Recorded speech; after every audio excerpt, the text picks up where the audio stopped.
মধ্যে আমি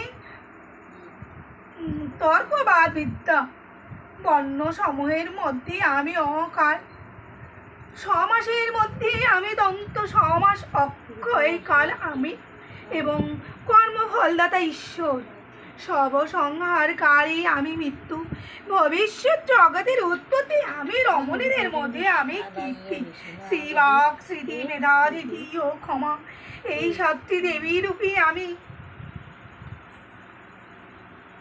সামবেদের মধ্যে আমি বৃহস্পতি, সাম ছন্দের মধ্যে আমি গায়ত্রী, 12 মাসের মধ্যে আমি অঘ্রাণ মাস, ঋতুদের মধ্যে আমি বসন্ত ঋতু, ছলনাকারীদের মধ্যে আমি দ্রুত ক্রীড়া, তেজস্বীর মধ্যে আমি তেজ, বিজয়ীদের মধ্যে আমি জয়ী, উদ্যমীদের মধ্যে আমি উদ্যম, সাত্ত্বিকদের বৃষ্টিবংশী আমি কৃষ্ণ, পাণ্ডু। মহামণি ব্যাস আপনার নিকট গীতা মাহাত্ম্য যে রূপ বলিয়াছিলেন তাহাই আপনি কৃপা করিয়া আমার কাছে বলুন।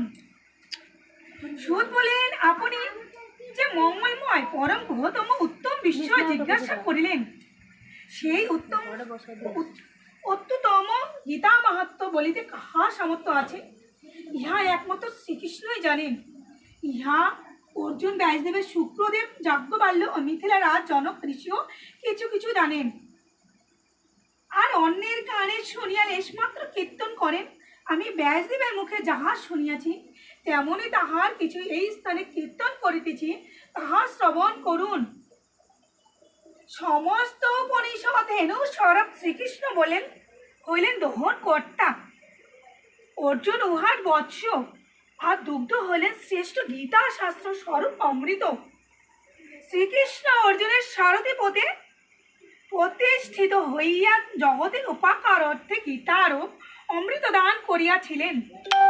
সেই গীতারূপ পরম ব্রহ্মকে ভগবান শ্রীকৃষ্ণ বলিয়াছেন, হে অর্জুন, গীতা আমার হৃদয়, গীতা আমার সার পদার্থ, গীতা আমার শ্রেষ্ঠ জ্ঞান, গীতা আমার অব্যয় জ্ঞান, গীতা আমার উত্তম শ্রদ্ধা বাসরে পুত্রগণকে আশীর্বাদ করিতে করিতে পিতৃলোকে চলিয়া যান। যিনি গীতা সহিত ধেনুপুত্র চামদান করেন, তাহার সেই দিনের মানব মনের বাসনা একেবারে পূর্ণতা লাভ হয়। যিনি স্বর্ণের সহিত ব্রাহ্মণকে গীতা দান করেন, তাহাকে আর পুণ্যবার জন্মগ্রহণ করিতে হয় না। যিনি 100 গীতা দান করেন, তিনি ব্রহ্মলোকে যান, আর তাহাকে জন্মগ্রহণ করিতে হয় না। গীতা দানের প্রভাবে দাতা সব